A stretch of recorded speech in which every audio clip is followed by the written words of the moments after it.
Offline has been gone for a little while now, at least what we were used to, where you would show up every week and play with your friends or play in a little tournament with the people in your area. For a few months there, when the COVID rates were kind of lowering in my area, we were showing up to the campus to play casuals or whatever, but it's running rampant again, and it's pretty bad. It's almost as bad as it was at its peak a year ago. So with no offline coming back in the near future, especially for Street Fighter V in my area, there's not a lot of people who play it. There's a lot of Smash players and a few Tekken players. I've had to find some creative and fun ways to like stay motivated and competitive in fighting games, because the easy way to do things would probably be just learn to play Strive or to play Tekken, because that's kind of the only two semi-traditional games that anybody plays out here, at least right now. And the only way I'm learning to play Smash is with like a Smash box. There's no shot I'm playing on a GameCube controller. It's way too hard for me. I just can't do those like very precise movements on thumbsticks. It's very hard. When I was trying to play it, I just felt like if I had a more intuitive input device, like something that I was more used to, like the Hitbox or the Smash box, it would be a little bit easier for me. But ultimately, I just want to play Street Fighter. Like, that's the game that I have fun with. And so last night, I was hanging out in the Discord with Broly Legs and Juices and some other friends. And Broly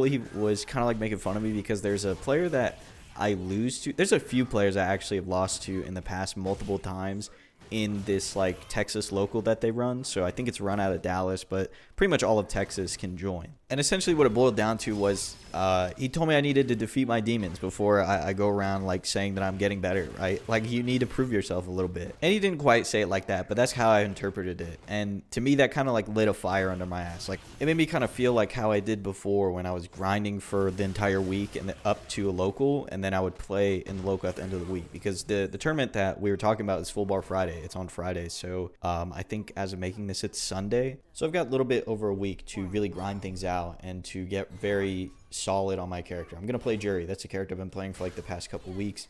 I know I post videos of me playing Ibuki and all kinds of stuff, but Jury's the one that I always go back to. And I think I'm actually getting pretty solid on her. So I'm excited to test my skill on that character and also try and beat some of my demons in the bracket. A funny thing about this tournament is I think Giyu usually wins it. If you remember Giyu, he is the Jury player who I made the guide with a couple weeks, probably a couple months ago at this point.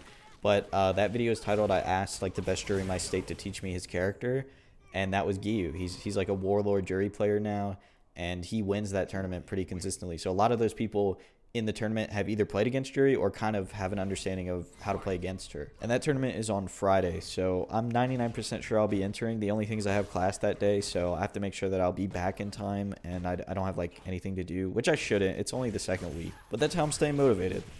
I'd like to compete again, but geographically I just can't, and I don't feel like it's safe to gather up in crowds like that again. And I know online is not the most ideal place to test your skill. It's very frustrating at times because there's things that you can't control, whether it be lag, your internet, the game itself sometimes. Like, just crazy shit that people find every day that is wrong with the game that we just have no control over. We just have to accept. The most frustrating, especially in Street Fighter V's case, or like if you play Dbfz, the net code, you ask for it every season. They give you 6 characters or whatever. They make you pay all this money, but they won't fix the net code because I guess it's too late at this point. It might not be worth the money for them to put it in at this point. They might just make a whole new game like Dbfz 2 and Street Fighter 6. All that's to say that for better or for worse, the backbone of the FGC is offline play. It's not just the game that you're playing, it's like the environment, right? Just being around people and being around everybody who has the same interests as you. And it is an ideal environment to test your skill. There's no latency lag between you and your opponent who's playing from 2 different locations. You're playing right next to each other, and the only lag you'll ever have is from either the console or from the monitor. And those two are usually so minute that 1, you don't notice them, or 2, they don't really have an impact on the game. And so while online tournaments are not ideal and sometimes can be very frustrating, I think I'm going to throw my hat back into the ring and play in a few just to keep that competitive spirit alive. Anyways, that's going to be it for me today. I hope you enjoyed, and if you did, consider subscribing. Thanks so much.